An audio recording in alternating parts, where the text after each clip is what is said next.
anyway, دیکھیے گزارش یہ ہے کہ اگر وہ سیٹ اپ طویل ہونے جا رہا ہے تو وہ بہت طویل بھی ہو سکتا ہے. مثلاً کتنا طویل؟ مثال کے طور پہ وہ ہے کہ who will be the next prime minister, interim prime اس پہ بھی minister. بہت بات ہو رہی ہے. ایک نام آ گیا, ماننے کو نہیں دے رہا. خواجہ آصف نے بھی آج بات کی ہے, پیپلز پارٹی بھی کہہ رہی ہے مشاورت ہو رہی ہے. مشاورت اگر ابھی بھی ہو رہی ہے تو پھر اس نام کے آنے کا جواز کیا تھا؟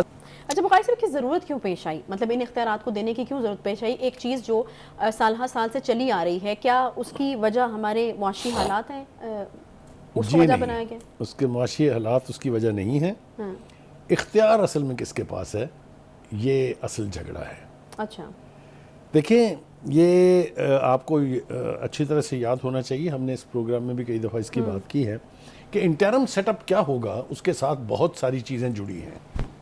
کسی نے کہا کہ جب یہ حکومت کی مدت ختم ہو جائے گی, اسمبلیاں تحلیل کر دی جائیں گی, تو ایک انٹرم سیٹ اپ آئے گا, اور اس کے بارے میں خدشات ظاہر کیے جاتے رہے کہ یہ صرف 3 مہینے کے لیے نہیں آئے گا. یاد ہے نا آپ کو؟ وہ تو ابھی بھی کیے جا رہے ہیں. ٹھیک ہے, وہی تو میں نے کہا, وہ جو شاعری میں نے اتنی پڑھ دی آپ کے سامنے, اس میں چھپے ہوئے یہی تو جوابات ہیں. اینی وے, دیکھیے گزارش یہ ہے کہ اگر وہ سیٹ اپ طویل ہونے جا رہا ہے تو وہ بہت طویل بھی ہو سکتا ہے. مثلاً کتنا طویل؟ مثال کے طور پہ 1 سال تو آرام سے گزر سکتا ہے اگر آپ نئی مردم شماری کے مطابق الیکشن کرانے کا اعلان کر دیں اور کہیں کہ حلقہ بندیاں ہوں گی, نئے سرے سے ووٹر کی لسٹیں بنے گی, نئے سرے سے سارا یعنی تمام دوبارہ ہوگا. الیکشن کمیشن کہہ چکا مجھے ایک کام کرنے کے لیے صرف 6 مہینے چاہیے. نہیں تو بخاری صاحب, یہ جو آپ بات کر رہے ہیں وہ تو 8 اگست تک کلیئر ہو جائے گی, کیونکہ نئی حلقہ بندیاں پھر نگران حکومت تو نہیں کر سکتی. 8 اگست کے بعد کیا ہونے جا رہا ہے وہ تو ہم تفصیل سے ذکر کریں گے ایک علیحدہ سیگمنٹ میں. لیکن یہ اس ترمیم کے اندر جو چیزیں پوشیدہ ہیں یا جو چیزیں مخفی ہیں, اس کے اوپر اگر ہم بات کر لیں تو ذرا زیادہ بہتر ہوگا. ایک تو یہ کہ اس حکومت کو اب یہ اختیار حاصل ہے کہ وہ دنیا کی دوسری مملکتیں جو ہے یا جو ملک ہیں ان سے نئے ایگریمنٹ سائن کر سکتی ہیں. بخاری صاحب لیکن یہاں پر اس چیز کو نہیں بدلا گیا, کیونکہ یہاں پر لکھا ہوا ہے کہ کوئی نیا معاہدہ نہیں ہو سکے گا, تاہم 2 فریقی اور 6 فریقی معاہدوں کا اختیار ہوگا. تو اس کا کیا مطلب ہے؟ مگر اختیار تو ہوگا نا معاہدے کرنے کا. یعنی کوئی ایسا معاہدہ جو 1 سے زیادہ ملکوں کے ساتھ ہو رہا ہے آپ کر سکتے ہیں. یہ کبھی بھی انٹرم گورنمنٹ کے پاس حق نہیں ہوتا تھا. ٹھیک ہے, اسی طرح بہت ساری چیزیں ہیں. پہلے سے جاری منصوبوں میں آپ رد و بدل کر سکتے ہیں, یہ بھی پہلے کبھی نہیں ہوتا تھا. تو جو میرا تاثر ہے وہ یہ ہے کہ اللہ کرے کہ یہ حکومت جو انٹرم بننے جا رہی ہے یہ 90 دن کے لیے ہی ہو, انتخاب کرائے اور ایک طرف ہو جائے. لیکن آثار کچھ اچھے نہیں ہیں.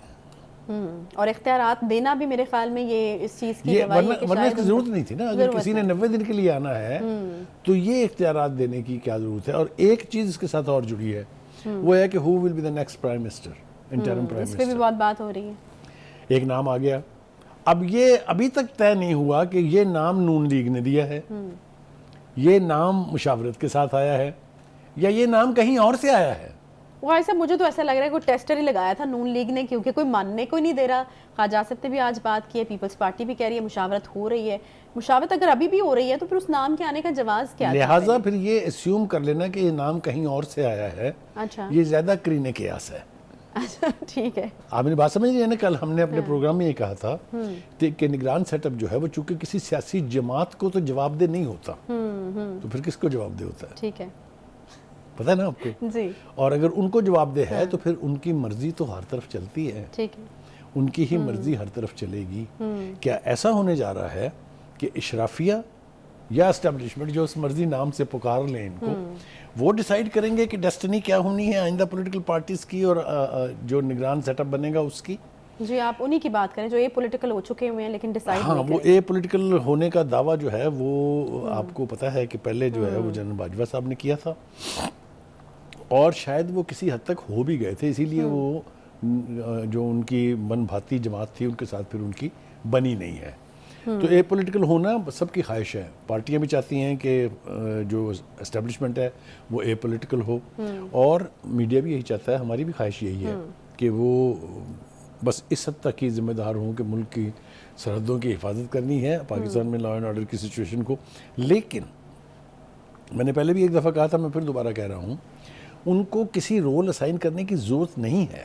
کسی کو اس لیے کہ 1973 کے کانسٹیٹیوشن کو اگر آپ اوریجنلی پڑھیں تو اس کا جو پریمبل تھا اس میں آرٹیکل 3 کہتا ہے کہ armed forces of Pakistan would be custodian of Pakistan's territorial integrity and Pakistan ideology.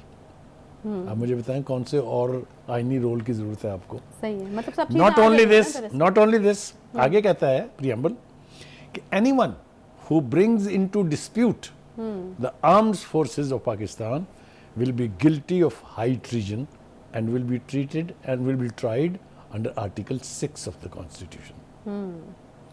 سمجھ آ رہی ہے آپ کو بات کی ساری کی؟ Any way having said that ہم یہ توقع کریں گے کہ یہ انٹرم سیٹ اپ جو ہے یہ اپنی بنیادی ذمہ داری جو ہے کہ یہ الیکشن کرائے اور ایک طرف ہو جائے اور سیاسی جماعتوں کو اپنا کام جو ہے وہ کرنے دیں، لیکن مجھے لگتا نہیں ہے کہ ایسا ہونے جا رہا ہے.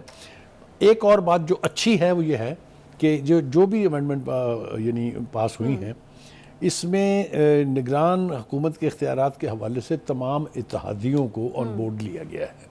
ٹھیک ہے، یعنی مشاورت کا عمل جو ہے وہ ہوا ہے اور یہ کامیابی ہے اس حکومت کی، میں کہوں گا اتحادی حکومت کی، کہ انہوں نے سب کو آن بورڈ لے کے کنسنسس کے ساتھ یہ فیصلہ کیا ہے. تو ایسا نہیں ہے کہ یہ فیصلہ کہیں سے ٹھونسا گیا ہے. اچھا، یہ فیصلہ پولیٹیکل ایلیٹ جو اس وقت ہے جس میں پی ڈی ایم کی ساری قیادت ہے، جس میں ہاؤس کے اندر بیٹھے ہوئے لوگ ہیں، جس میں اپوزیشن ہے، راجہ ریاض صاحب جیسے کیسے بھی ہیں، پی ٹی آئی کے وہ یعنی وہ اس میں کچھ امینڈمنٹس کر کے اس کو قابل قبول جو ہے وہ بنایا گیا تھا. میرے خیال سے اس میں سے صرف آرٹیکل 230 کے حوالے سے جو کچھ تھا اس کو نکال دیا گیا ہے، باقی چیزیں منوان اسی طریقے سے اپروو کر دی گئی. بالکل وہی میں دیکھ رہی تھی جب آپ نے بات کی تو اس کے بعد سے کہ 230 کے حوالے سے ایک چیز جس کے اوپر بہت زیادہ اعتراض تھا وہ یہ تھا کہ کوئی نیا معاہدہ نہیں کر سکے گی، تو اس چیز کو نکال دیا گیا ہے. تاہم نگران حکومت جو ہے پہلے سے جاری منصوبے ہیں ان کے اوپر جو ہے وہ بات چیت کرنے کا اس کو اختیار دیا گیا.